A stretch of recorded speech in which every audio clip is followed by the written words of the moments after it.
শেখ হাসিনা সহ গত আওয়ামী লীগ সরকারের গুরুত্বপূর্ণ ব্যক্তি ও নেতাদের বিরুদ্ধে সম্প্রতি দায়ের হওয়া প্রায় সব মামলাই হত্যা ও মানবতা বিরোধী অপরাধের। প্রত্যেকের বিরুদ্ধে সুনির্দিষ্ট অভিযোগের ভিত্তিতে এজাহার দাখিল না হলে এসব মামলার পরবর্তী প্রক্রিয়া দুর্বল হয়ে যাবে বলে মনে করছেন আইনজীবীরা। তবে এজাহারের কোনো ভুল থাকলে কিংবা অহেতুক কারণ নাম এলে তদন্ত প্রতিবেদনে যেন সঠিক তথ্য উঠে আসে সেই তাগিদ আইনজীবীদের। বৈষম্য বিরোধী ছাত্র জনতার আন্দোলনে মৃত্যু ঘটনায় এ পর্যন্ত অনেকগুলো হত্যা মামলা হয়েছে। আসামি করা হয়েছে সাবেক প্রধানমন্ত্রী শেখ হাসিনা সহ আওয়ামী লীগ সরকারের এমপি, মন্ত্রী, উপদেষ্টা ও পুলিশের কর্মকর্তা সহ অনেককে। এসব মামলায় অজ্ঞাত আসামির সংখ্যাও অনেক।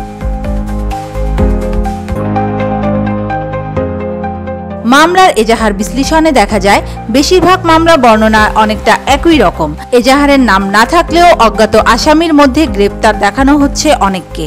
এতে মামলা দুর্বল হয়ে পড়বে বলে মনে করছেন অনেক আইনজীবী। তারা বলছেন, সুনির্দিষ্ট অভিযোগের ভিত্তিতে ফৌজদারি অপরাধের মামলা না হয়ে কোনো আক্রোশ থেকে হলে বিচারিক কার্যক্রম নিয়ে আগের সরকারের মতো আবারও প্রশ্নের মুখে পড়ার আশঙ্কা আছে। এ ব্যাপারে সুপ্রিম কোর্টের সিনিয়র আইনজীবীরা বলছেন, যেসব মামলা আসলে অপ্রাসঙ্গিক সেগুলো নাও টিকতে পারে। ক্রিমিনাল কেসের বৈশিষ্ট্যই হচ্ছে এখানে স্পেসিফিক অভিযোগ থাকতে হবে, এছাড়া তারিখও থাকতে হয়। এমনকি কোন সময় কিভাবে ঘটনা ঘটেছে তা ক্রমবিন্যাস করে আসলে ক্রিমিনাল কেস করতে হয়।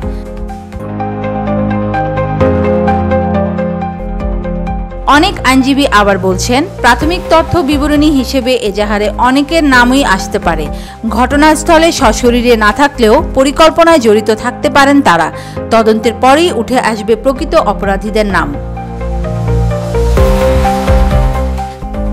হয়রানিমূলক মামলা যেন না হয় সে ব্যাপারে সতর্ক থাকার পাশাপাশি কোনো অপরাধী যেন ছাড় না পায় সেটিও খেয়াল রাখার পরামর্শ আইনজীবীদের। News desk, media express.